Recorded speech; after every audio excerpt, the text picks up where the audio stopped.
మనుషులు ఇచ్చేటువంటి జడ్జిమెంట్ వైపు పొరపాటును కూడా చూడొద్దు. ఇది ప్రతి క్రైస్తవుడు నేర్చుకోవాల్సిన పాఠం.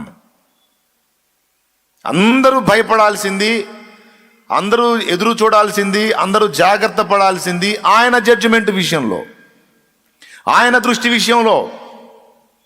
ఇది మేజర్ పాయింట్. మనుషులు రెండు రకాల తీర్పులు ఉంటాయి. కొంతమంది మెచ్చుకునే వాళ్ళు ఉంటారు, కొంతమంది ద్వేషించే వాళ్ళు ఉంటారు. ప్రతి ఒక్కడికి ఉంటారు. దేవుడికి కూడా ఉన్నారు. ఇప్పుడు ఉదాహరణకి నాస్తికుడు ఉన్నాడు. నాస్తికుడిని కొంతమంది మెచ్చుకుంటారు, కొంతమంది తిట్టుకుంటారు. నాస్తికుడిని ఎవరు మెచ్చుకుంటారు? నాస్తికులు. అవునా? ఆస్తికులు ఏమంటారు? ఏమంటారు? దేవుడు లేడని చెబుతాడు, బుద్ధిహీనుడు అని తిట్టుకుంటారు. ఇప్పుడు తిట్టేవాళ్ళు గణపరిచేవాళ్ళు ఇద్దరు ఉన్నారా లేదా? రైట్. రెండవది, రాజకీయ నాయకుడు ఉన్నాడు. స్వపక్షం వాళ్ళు పొగుడుతారు, ప్రతిపక్షం వాళ్ళు తిడతా ఉంటారు. అది అంతే. ఓకే, రెండు. మూడవది, ఆస్తికుడే ఉన్నాడు. ఆస్తికులందరూ పొగుడుతారు, నాస్తికులందరూ తిడతారు. దేవుడే ఉన్నాడు. భక్తులందరూ దేవుణ్ణి పొగుడుతారు, భక్తిహీనులందరూ దేవుణ్ణి. ఇప్పుడు దేవుడికి కూడా రెండు పార్టీలు ఉన్నాయా లేవా? పొగిడే బ్యాచ్ ఒకటి ఉంది, తిట్టే బ్యాచ్ కూడా ఒకటి ఉంది. చూడండి, ప్రపంచమంతా దేవుణ్ణి పొగుడుతానే ఉన్నారా? ఏంది, ఎవరు సప్పుడు చేయరు. ఇక్కడ సంఘము వ్యక్తిత్వాన్ని నిర్మించుకునే విషయంలో ఇది చాలా కీలకమైన విషయం, కీలకమైన పాయింట్ ఇది. సహజంగా ప్రతి మనిషి హృదయవాంఛ ఏంటో తెలుసా? అందరూ నన్ను మెచ్చుకోవాలి, అందరూ నన్ను ఘనపరచాలి అని. అరే, దేవుడికే సాధ్యం కాలేదు, నీకెట్ట సాధ్యం అవుతుంది? సాధ్యమైనంత మట్టుకు సమస్తమైన మనుషులతో సమాధానంగా ఉండననే చెప్పాడు. అక్కడ ఏమని వాడాడు తెలుసా? సాధ్యమైనంత వరకు. అంటే సాధ్యం కాని అసాధ్యమైన విషయాలు కూడా కొన్ని ఉంటాయి. నీకు చేతనైనంత మట్టుకు, పాసిబిలిటీ ఉన్నంత వరకు. సాధ్యం కాకపోతే చేయగలిగింది ఏం లేదు. కొంతమంది ఉంటారండి మనతో ఉండేవాళ్ళు, ఏదో మన ఎడలో తప్పు చేస్తారు. సరే, తప్పు అయిపోయింది, ఏదో మంచో చెడ్డో జరిగిపోయింది, మనమే క్షమించి పోన్లే అని వాళ్ళని ఫ్రెండ్షిప్ చేద్దామంటే వాళ్ళే బిగుసుకొని పక్కకు పోతుంటారు. ఇంకేం చేయాలా?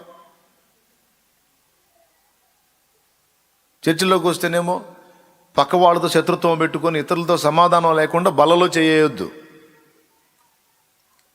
అసమాధానంగా ఉండి బలలో చేయట్లేస్తారు. అనైక్యతగా ఉండి ప్రభు బలను ఎట్లా సమీపిస్తారు? ఇతరులతో అసమాధానం ఏమైనా ఉంటే సహోదరులతో ముందు సమాధాన పడి తర్వాత ప్రభు బలలో చేయవేయి అని చెబుతారు. కాబట్టి మనం ఈ బలలో చేయాలి, ఎందుకు వచ్చిన గొడవ?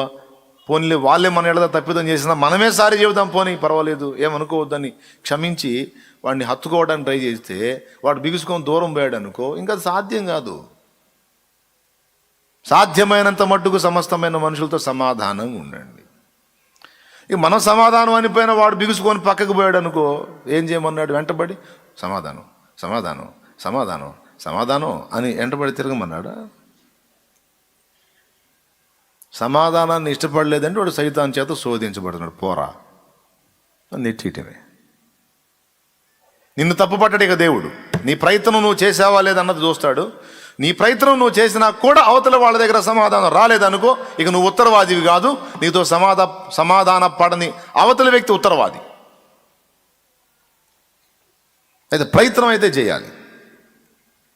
నేను చెప్తున్నా, ఏ నరునికి ప్రజలందరి చేత మెప్పు కలుగుట అసంభవము. ఎప్పుడూ అలా ఆలోచించొద్దు, ఆశించొద్దు, ట్రై చేయొద్దు. ఏమర్థమైంది? ప్రపంచంలో దేవునికి సైతం సాధ్యం కాదు,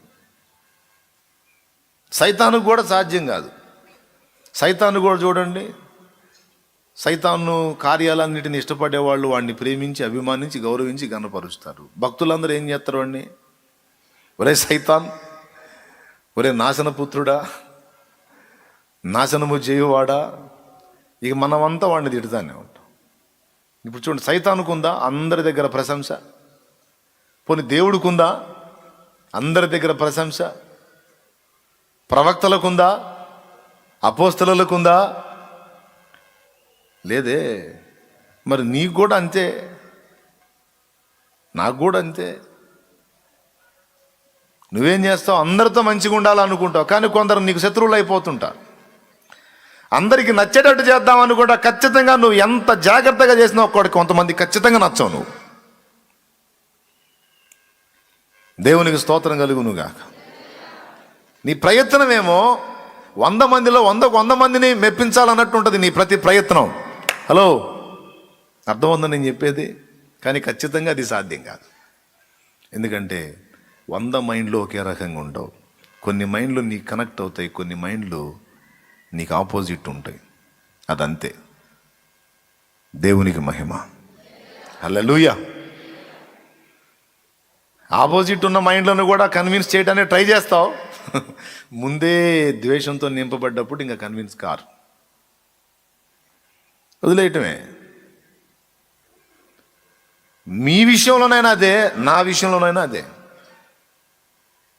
ఎవడైనా ద్వేషించి, విమర్శించి, దూషించి, ఎగతాళి చేసి మాట్లాడుతుంటే సహజంగా ప్రేమించే వాళ్ళ మనసు ఎలా ఉంటుందంటే అభ్యంతరకరంగా ఉంటుంది. విచిత్రం చెప్పనా,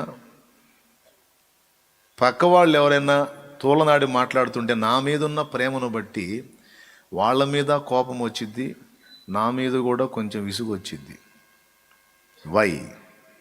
ఎందుకు అంటే ఇవన్నీ ఎందుకు, మనకెందుకన్నా, ఏదో ఒకటి అదేంది ఇది ఏందని ఏదో ఒకటి కదిలిస్తూ ఉంటాం. ఎందుకు మనకెందుకు? చక్కగా మనం పని చేసుకు దేవుని పని చేస్తా పోతున్నాం అంటే దేవుని పనిలో నేను ఇక్కడుండి పలికేవి కూడా భాగమని మర్చిపోవద్దు. శాలేమన్న ఏదైనా ఒక మాట చెప్పాడు లేదా ఒక కార్యం చేశాడు అంటే అది అవసరం అని గుర్తుపెట్టుకోవాలి. సేవలో అదొక భాగం అని గుర్తుపెట్టుకోవాలి. దేవుని పనిలో అది ముఖ్యమని గుర్తుపెట్టుకోవాలి. కొంతమందికి నేను తిక్కలోళ్ళ కనపడతాను,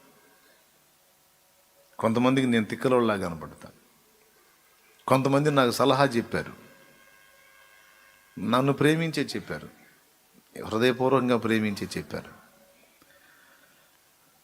కొన్ని విషయాల్లో మీరు స్తబ్దంగా ఉండండి, మాట్లాడకండి, మౌనంగా ఉండండి. ఇతరులు ఏమైనా మిమ్మల్ని పొరపాటుగా అనుకునే అవకాశం ఉంది. నన్ను ప్రేమించే, ఎందుకంటే ఎవరైనా నన్ను ఏదన్నా అంటే వీళ్ళు తట్టుకోలేరు, అంత ఇష్టం నేనంటే. దేవుని స్తోత్రం. వాళ్ళని ఏం లేదు, ఇక అవకాశం ఉండి ప్రభు సెలవిస్తే పట్టుకున్న 4 గుద్దులు గుద్దాలన్నంత కోపం ఉంటుంది అనమాట. మళ్ళీ మిమ్మల్ని తిట్టినా మీకు ఉండదు ఆ ఫీలింగ్, పర్లేదులే తిట్టుకో అని. అన్ననంటే ఎవడైనా వాడు ఎక్కడున్నాడు?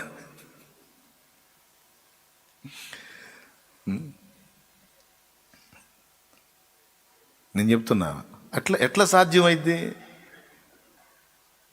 ప్రపంచంలోని ప్రజలంతా అన్నని గనపరచాలంటే ఎట్లా? దేవునికే సాధ్యం కానీ అన్నకు సాధ్యమైద్దా? చెప్పండి ఒక్కసారి, బుర్రన్న వాళ్ళందరూ ఆలోచించి చెప్పండి. దేవునికే సాధ్యం కానీ అన్నకు సాధ్యమైద్దా? సరే, సంఘం అంతా నన్ను మెచ్చుకుందనుకో, సంఘానికి వెలుపుడున్న అన్యులు నన్ను ఖచ్చితంగా తిడతారు. అన్యులు నన్ను పొగుడుతున్నారు అనుకో, అప్పుడు నేను సంఘం చేత తింటున్నా. సంఘం నన్ను గణపరుస్తున్నారు అనుకో, ఖచ్చితంగా అన్యుల చేత ఖచ్చితంగా ఎటో ప్రక్కన నింద అనేది కన్ఫామ్. దేవుని వాక్యం ప్రవచనాత్మకంగా చెప్పింది విలాప వాక్యాల్లో, నిందతో అతడు నింపబడవలెను అన్నాడు. ఇంకెక్కడ చెప్పు? ఖచ్చితంగా నిందతో నింపబడాలి. చాలామంది నన్ను ప్రేమించే బిడ్డలందరి మనసుల్లో ఎవరన్నా నన్ను గనపరిచి మాట్లాడుతున్నారు అనుకో, లోపల ఎంత ఆనందము, లోపల ఎంత సంతోషమో, ఎంత ఆనందమో. మళ్ళీ మిమ్మల్ని పొగిడినా మీకు అట్టుండదు. నన్ను గనపరిస్తే ఏం ఆనందమో ఆనందం. నన్ను ఏదన్నా ఎవడన్నా అంటే అంతే బాధ. విచిత్రం చెప్పనా, బంధువులకు కూడా ఉండదండి ఇంత. దేవుని పిల్లల ఆత్మీయులకు ఉన్నటువంటి ఆప్యాయత, అనురాగం బంధువులకు కూడా అంత ఉండదు, అంత ఎఫెక్షన్ ఉండదు. దేవుని పిల్లలకి ఎందుకు అంత ప్రేమ? ఎందుకు?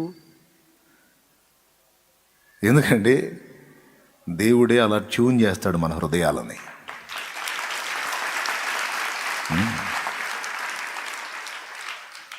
దైవజనుడు యేసన్న గారు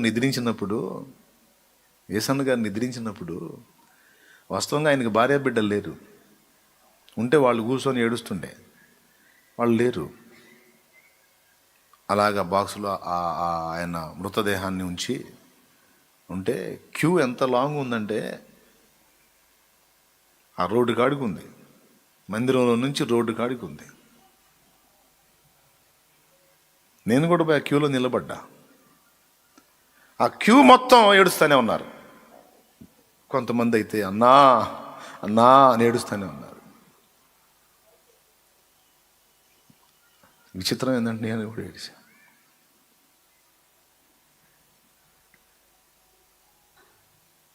ఎందుకో నాకు ఆగల దుఃఖం. ఎందుకో అయింది?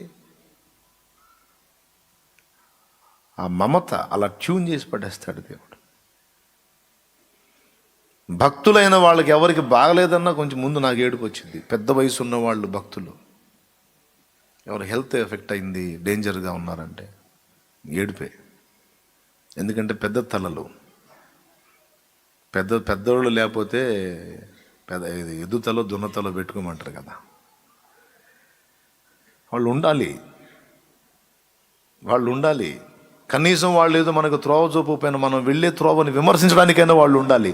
ఒరే నువ్వు రైట్లో పోతున్నావు, నువ్వు రాంగ్లో పోతున్నావు అని చెప్పేదానికైనా వాళ్ళు ఉండాలి. అందుకే ముందు తరం దైవజనులందరినీ ప్రేమించే కారణం అదే. వాళ్ళకి ఏం కాకూడదని కోరుకునే కారణం అదే. వాళ్ళు క్షేమంగా ఉండాలి, ఆరోగ్యంగా ఉండాలి, భద్రంగా ఉండాలని కోరుకునేది అదే.